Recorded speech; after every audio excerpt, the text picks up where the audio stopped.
Hello friends, welcome to ELS English Literature Studies with Kaur Harpreet. Today we'll discuss Nectar in a Sea by Kamala Markandeya. And friends, before starting, let me again thanks you because it is going to be a family of 5,000 subscribers and it is possible only because of you. So thanks a lot and I really like your comments. आपके बहुत सारे comments आ रहे हैं Francis Bacon prose style पे grand style of Milton you really like these videos thanks a lot for your comments your lovely comments और जब मुझे लिखा था ma'am it's very informative it's very helpful I feel blessed ऐसा लगता है कि जो मेरा पर्पस था that is solve because I have started YouTube channel just not to earn money बहुत सारे यूट्यूबर्स हैं जिन्होंने ये चैनल स्टार्ट करते हैं क्योंकि कुछ ना कुछ उनको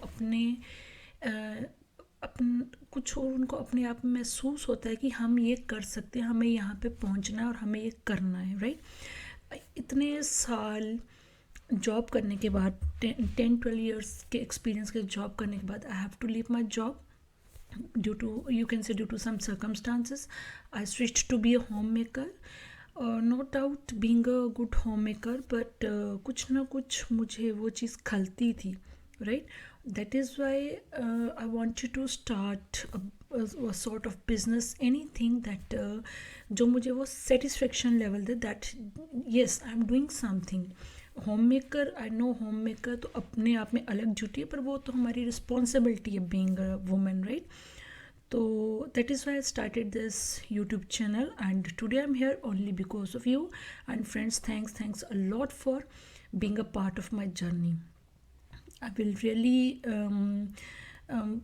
I don't have words to express my you can say कि मेरी खुशी का कोई ठिकाना नहीं है how to express it and I have never कभी भी मैंने लाइव नहीं आई हूँ कभी आपसे इंटरेक्शन नहीं किया because I was not sure कि that people will really like me and if you want me to be live then let me know in the comment section and please अपने ये प्यारे प्यारे कमेंट्स आपको मेरा content कैसा लगता है जब आप लिखते हो कि मैम ये बहुत ही सिंपल वे में आपने समझाया है I feel glad.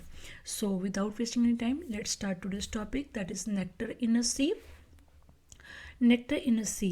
Author is Kamala Markandeya and its date of publication is 1954. When we talk about genre, it is a fiction. And its setting is it's a village in rural India and an unnamed Indian city, probably in the mid 1900s, right? Its protagonist is Ruku. Antagonist we can say the forces of change and the conflict that occurs is Ruku must learn to deal with many changes and hardships in the course of her life right बहुत सारे लोगों का ये होता है that you have to learn how to deal with changes and hardships as I already अभी मैंने आपको बोला that I also have to face many changes and hardships not like Ruku हर इंसान की अपनी अपनी we can say जर्नी होती है और उसमें अपनी हार्डशिप्स होती है राइट तो उसको हमें कैसे हैंडल करना है that is the story then if we talk about the mood of the story it is reflective and hopeful and rising action here is that Ruku marries has children then deals with change in her village with the coming of the Tenri then suffers floods deals with her daughter's failed marriage loses sons and suffers drought and starvation. This is the rising action, right?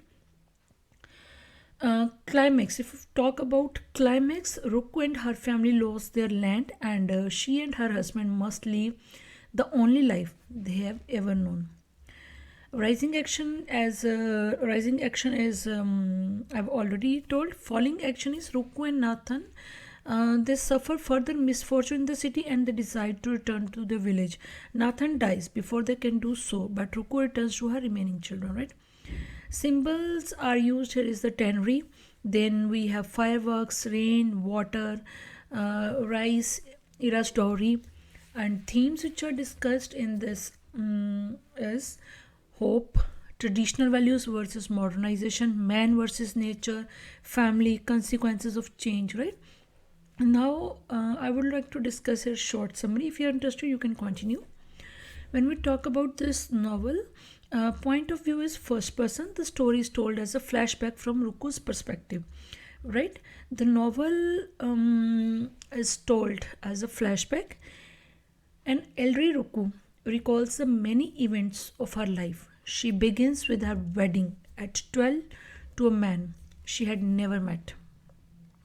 Fortunately, her husband Nathan, he is a kind and gentle man who wants to make a good life for his wife and for his family. Both Ruku and Nathan both have a daughter Ira, and then after several years of infertility, five sons they have. Right here, Nathan hopes to someday own his land and provide a better life for his family. But friends, as the years go by, that dream slips further away. Life is hard, but here we can say there's enough to eat and the family is happy. But he has some wish there for the betterment of his family, right? Ruku's village is disrupted by the arrival of a tannery. She is unhappy about the changes, but Nathan he wisely advises his wife to learn to adapt to new circumstances so that she will not be broken. Ruku must soon face other changes as well, and their daughter is married and moved far away from her family. The family's crop of rice depends heavily on the rain. However, too much rain brings flood and destroy the rice crop. For the first time, Ruku's family faces severe hunger. Many turn to the tannery for work, including Ruku's oldest son, Arjun and Thambi. Several years after her marriage, the daughter returns to their home back. Her husband has rejected her as she has yet to produce a child. Desperate to help her daughter and remembering her own infertility time, Ruku turns to the English doctor. Sadly, it is too late for her daughter. Her former husband has remarried, leaving Ira without prospects for a future. Right? With Ira's return, the family's resources are stretched even thinner. A sixth son, Kuti, is soon born. Ruku worries Ira will resent the child, but her fears are soon dispelled as Ira acts as a second mother to the boy. Soon after Kuti's birth, Ruku loses her first two sons. Angry at the harsh working conditions and low pay that is paid at the tannery, they help organize a strike which costs them their jobs. With no work in the village, they are forced to travel to the far away islands of Ceylon to work on tea plantations. Nature turns on Ruku's family again. This time is in the form of drought. The second mishappening or a second unexpected thing they have to face is this is time in the form of drought for the family. The dry conditions lead to widespread hunger. At the height of the drought, Ruku has an unpleasant encounter with her neighbor Kunti. Now, her neighbor Kunti, she threatens to expose Ruku's greatest secret, her trip to Kenny's clinic for help with her infertility early in her marriage. To silence Kunti, Ruku must turn over a portion of her precious hoard of rice. Days later, when Ruku goes to check her rice supply, she discovers much is missing. She got angry. She flies into rage only to learn Nathan was the thief. He too was being blackmailed by Kunti in his use. He had fathered her sons. Their secret revealed, Ruku and Nathan forgive one another. However, starvation now seems a certainty.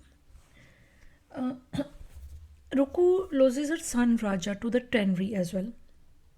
His dead body is delivered to her home along with the story that he had been caught stealing, and the guards hit him for his theft, right?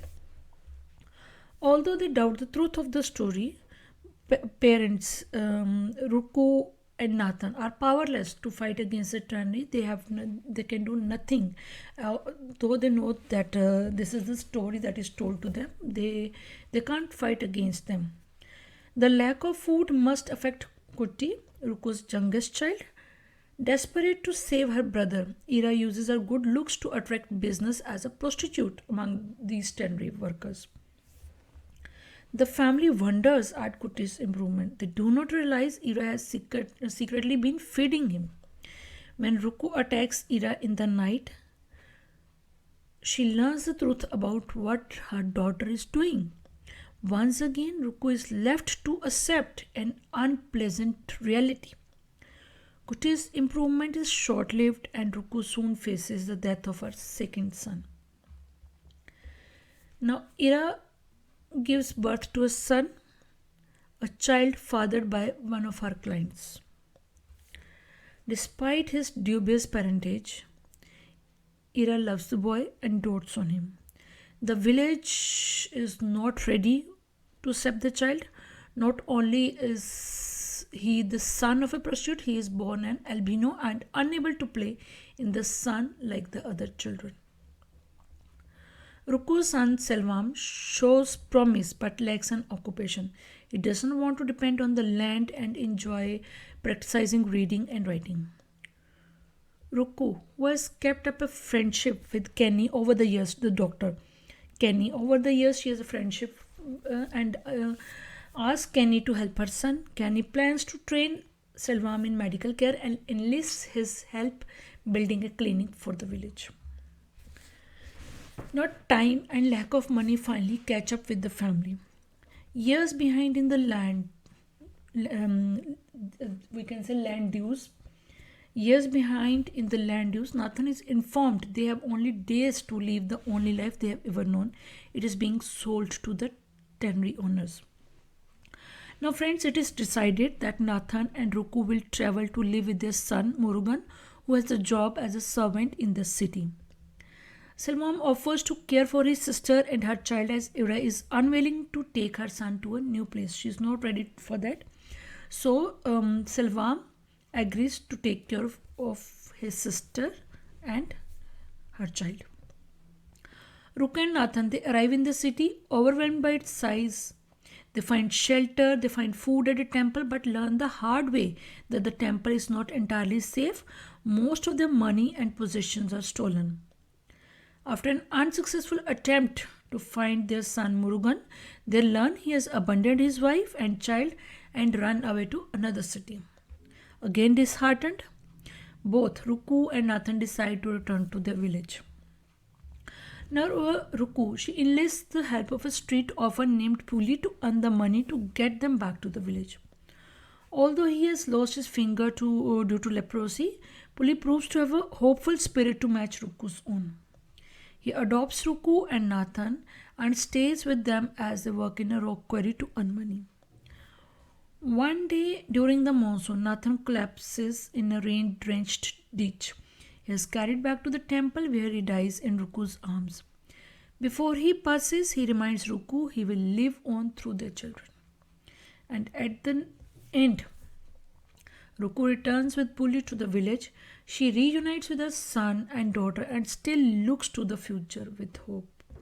So friends, this is all about short summary. I hope you will like my content, and if you like it, please hit the like button, share and subscribe my channel. And if you're new to my channel, please hit the bell button so that you can get notifications for my upcoming videos. Thanks a lot for watching.